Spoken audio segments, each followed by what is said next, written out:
Ousar e saber. Sejam bem-vindos ao canal Saber Filosofando. Eu sou o professor Xavier e na aula de hoje iremos estudar os conceitos a priori e a posteriori no pensamento do filósofo alemão Immanuel Kant. Kant nasceu em 1724 e faleceu em 1804. Esteve inserido no século XVIII e início do século XIX. No século XVIII, havia um debate caloroso acerca de qual modelo de pensamento era o mais adequado para se adquirir conhecimento, se era o racionalismo ou o empirismo. Para o racionalismo, o conhecimento já se encontra dentro do indivíduo, cabendo a ele desenvolver as suas capacidades intelectivas em prol de acessá-lo, uma vez que os órgãos dos sentidos não eram suficientes para se adquirir conhecimento, pois os sentidos nos enganam. Ao passo que, para o empirismo, o conhecimento é fruto da experiência que o indivíduo tem por meio dos órgãos dos sentidos. O racionalismo defendia a ideia de que a verdade se encontra dentro de nós, ao passo que o empirismo defendia a ideia de que a verdade se encontra fora de nós. Noutras palavras, o racionalismo defendia a ideia de que a verdade era produto da razão e não da experiência, ao passo que o empirismo defendia a ideia de que a verdade era produto da experiência e não da razão. Diante dessa discussão, Kant procurou defender a ideia de que tanto os órgãos dos sentidos quanto a razão são ferramentas necessárias para se adquirir conhecimento. Nesse sentido, o filósofo reconhecia a importância do racionalismo e do empirismo. Não à toa, procurou, por meio da sua teoria do conhecimento, unir essas duas concepções de pensamento por acreditar que o ser humano nasce com uma estrutura que possibilita o desenvolvimento de habilidades capazes de adquirir conhecimento.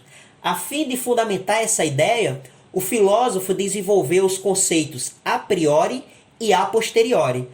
Para Kant, certas informações não provêm da experiência direta que o indivíduo tem com aquilo que pretende analisar. Por exemplo, a categoria de totalidade. Quando dizemos que todo ser humano é dotado da capacidade da razão, essa afirmação generalizada não se deu a partir da experiência com todo ser humano da Terra, mas de uma dedução a partir da ideia de que o ser humano é dotado da capacidade do logos, da fala, uma vez que só ele consegue dialogar. Daí concluímos que todo ser humano é dotado da capacidade da razão. É isso que o filósofo denomina de conhecimento a priori, uma vez que não é resultado da experiência, pois essa categoria de totalidade é inata, ou seja, já existe dentro de nós, cabendo à razão apenas acessá-la. Dito de outra forma, a categoria de totalidade já se encontra dentro de nós sem que necessariamente tivéssemos adquirido a partir da experiência por intermédio dos órgãos dos sentidos. Não à toa, Kant entendia, ou mais precisamente, defendia a ideia de que a mente já tem categorias de pensamentos inatas. Já as informações que provêm da experiência que o indivíduo tem a partir dos órgãos dos sentidos e que são organizadas pela razão, Kant denomina de conhecimento a posteriori, uma vez que as informações nasceram na experiência sensorial, mas se consolidaram no intelecto. Kant procurou unir o racionalismo e o empirismo em sua teoria do conhecimento por entender que uma mente sem conceitos inatos não teria capacidade de pensar, e uma mente com conceitos, mas sem dados obtidos pela experiência, não teria nada sobre o que pensar. Nesse sentido, os conceitos inatos e a informação sensorial são fundamentais para a produção do conhecimento, pois os dados sensoriais sozinhos não têm qualquer significado.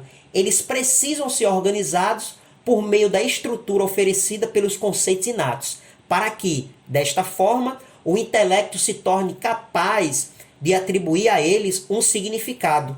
Noutras palavras, o intelecto organiza toda a experiência sensorial. É importante destacar que Kant não propõe a existência de ideias inatas específicas como propôs Descartes, mas a existência de categorias de pensamento inatas, uma vez que acreditava que a estrutura é a priori, o conhecimento é a posteriori.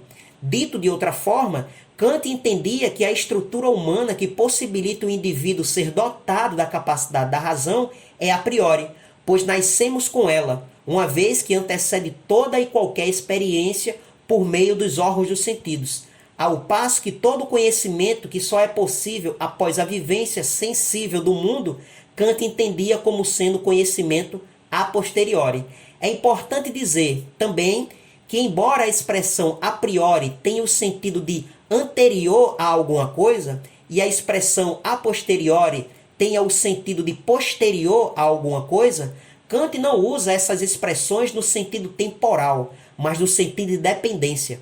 A priori não depende da experiência, a posteriori depende da experiência.